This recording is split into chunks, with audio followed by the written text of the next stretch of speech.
Good afternoon, everybody. This is Murder Pro here. So I got off work today and I was thinking about that first video I put up where I showed you guys how I spent my winter vacation on Fallout 4. I built a fort in Sanctuary Hills and then filled it with 85 power suits. Looking back, I realized that not only did I come off as a bit braggy, but just downright selfish. So I want to make it up to you guys by showing you how to get your own power suits. In fact, I went and got another 15 suits just so we can round it up to 100. For this next part, you might notice I sound a bit like an automatron. That's because I had to write down all the facts for you guys.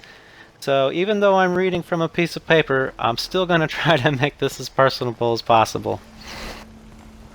Alright, first off, remember that this will be done without using mods. I play on the Xbox One, and as you guys know, there are no mods available for consoles at this time. Now the first thing you need is a lot of patience and time.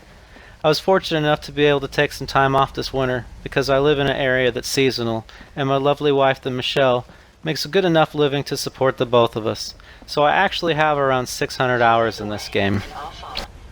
The next thing you're going to want to do is collect everything, and when I say everything, I mean everything. If you can see it and it can be picked up, bring it with you. There's some skill points that'll help you with this. Take your strength up to level 6 so that you can max out the perk Strong Back. This will allow you to carry more weight without becoming over-encumbered, and when you are over-encumbered, you'll still be able to fast travel. With all that loot, you should keep it all in one location. Even though you can send settlers out to other locations to create supply lines between your settlements, this only allows you to share junk for building materials. You cannot share power suits, weapons, or armor between settlements. So keep everything in the workbench at the settlement that you wish to store all your suits. I suggest using Sanctuary as I have done. Two other good locations are the Castle and Spectacle Island, as these locations are big enough for you to build storage facilities large enough for you to store your suits in. I actually built a power armor workstation here to store where I store my suits, just to save a little bit of time. That being said, you should also put some skill points into the armorer and science perks. This will allow you to make better builds for your suits. The next thing you need to do is save a lot of caps. As everyone knows, caps makes the Commonwealth go round, and you're going to need a lot of them for buying power frames to quickly increase your number of suits.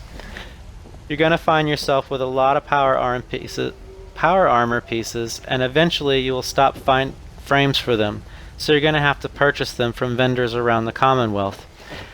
I personally use the arms dealers in Diamond City, Good Neighbor, and aboard the Pridwin. Here's a fun fact. Did you know that a power core is worth the same amount of caps, whether its charge is at 100% or 1%? So take the cores down to 1% and then turn around and sell them for some extra dough. They also only stack if they are at the same charge rate, so you can save storage space by using the same power core to move your suits around. This will keep your fresh cores consolidated.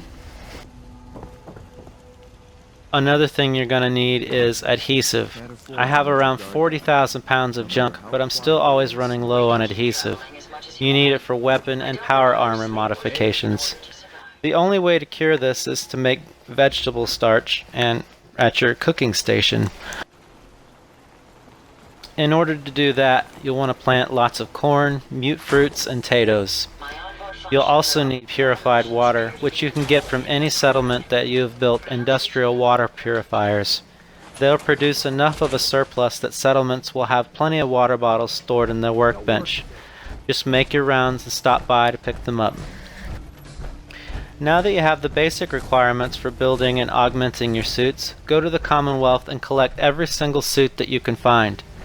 I recommend that you take your character level up to 30 to 35 before you do this. It will ensure that you get the highest possible suit from each location. If you're a low level, you can expect to find a Mark I T45 or T51. If you're a higher level, you may be lucky enough to find a Mark III or higher X01. I have been lucky enough that now I have 5 complete Mark VI X01s and a few extra X01 pieces as well. The video is far too long for me to tell you where to find all the suits, but there are plenty of videos here on YouTube to help you locate all of them in minimal time. Next, steal every suit that you see worn by anyone in the Commonwealth, whether they be friend or foe. Be sneaky and steal the power cores out of the backs. This will cause the pilots to be ejected, and then you can take the suit for yourself. If you accidentally kill an enemy that is wearing a suit, either reload your game and try again, or come back later when the enemies of that area have respawned. You can loot any pieces off a dead enemy, but you cannot take the power frame.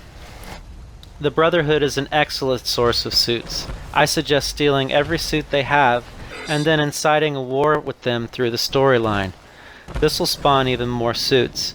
Even though that when they're wiped off the face of the Commonwealth, small pockets of them will still turn up every now and then, particularly at the crash site of the Prydwen, though you'll have to wait for the flames to extinguish before you can explore the wreckage at the Boston airport.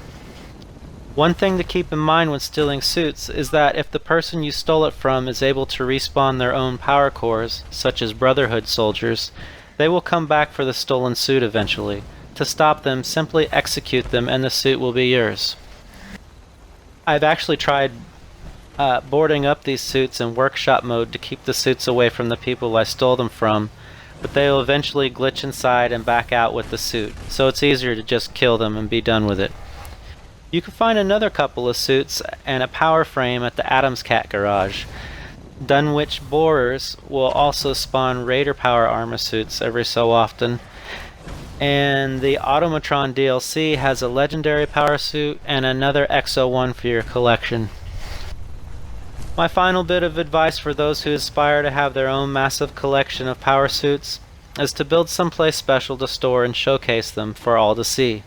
I'm sure that you've all seen more complex forts than I've built, but also keep in mind that my fort here in Sanctuary was constructed without the use of mods. I also advise taking out the power cores to keep your settlers from using them. If you don't, whenever your settlement is under attack, they will hop in them and move them around during the fight. Your suits can also be damaged this way. And finally, make sure you take some pictures or some screen caps. Make videos of your collection in case the game save data should become corrupted. It'd be a huge waste of time to assemble a collection like this and then have nothing to show for it. Well, that is all, my friends. Good luck with your collection. As always, please subscribe to my channel and hit that like button. Eventually, I'd like to become Murder Pro full-time. Thanks for watching.